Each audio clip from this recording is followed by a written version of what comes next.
During the summer, a party of scouts set up tents in a field beside the line. They bustled about arranging things, but were never too busy to wave to the engines as they passed. They've come for their annual camp, explained the shed master. It's a sort of holiday for them. Their leader has been to see Mr. Percival, and he says that the boys can work on the railway for us. Sounds like a funny sort of holiday to me, said Sir Handel doubtfully. Lots of people do it, he continued. The Tallython Railway, where Skarloey and Reneus' brothers are from, have most of their work on the line done like that. The scouts are going to help us. You know that place near the top station where the ditches are bad and we have to be careful when it's wet? Well, the scouts are going to put that right for us. The engines were pleased, because they didn't like having to slow down there in wet or frosty weather. It was anything but frosty at present.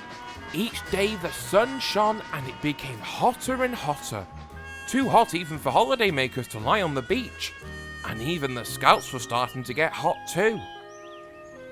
They rested thankfully as the trains passed, but their cheerful ways became wearier as the week wore on.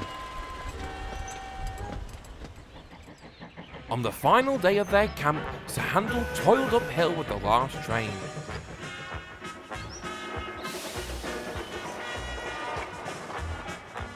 As he neared the place where the scouts were working, he whistled to warn them he was coming. Then, he saw a figure crossing the line in front of the train, holding a red flag. His driver put a hand on his brake. I think something's wrong, he warned. It looks as if the scout's leader wants us to stop for something.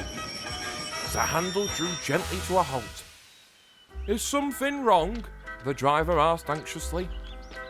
Not yet, replied the leader, but I'm afraid there might be unless the boys have a drink.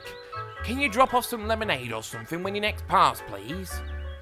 No problem, replied the driver. I'll make sure to ask the refreshment lady when we reach the top station.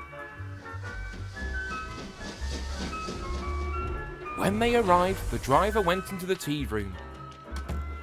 He came back moments later with a long face. Oh, not a bottle to be had, he sighed to Sir Handel. Everyone's as thirsty as old boys. So now what? Sir Handel didn't know what to do. He fought so hard that he began to feel thirsty himself. Just then, Duke pulled up alongside with a passenger train. Is everything okay, youngster? He asked. Sir Handel told him about the situation. Then suddenly, Duke had an idea. Isn't there a shop near the station by the lake? He said.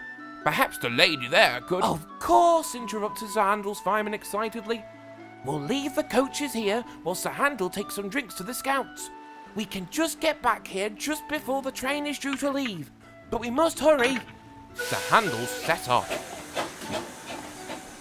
Not even so much as a thank you, impudent scallywags.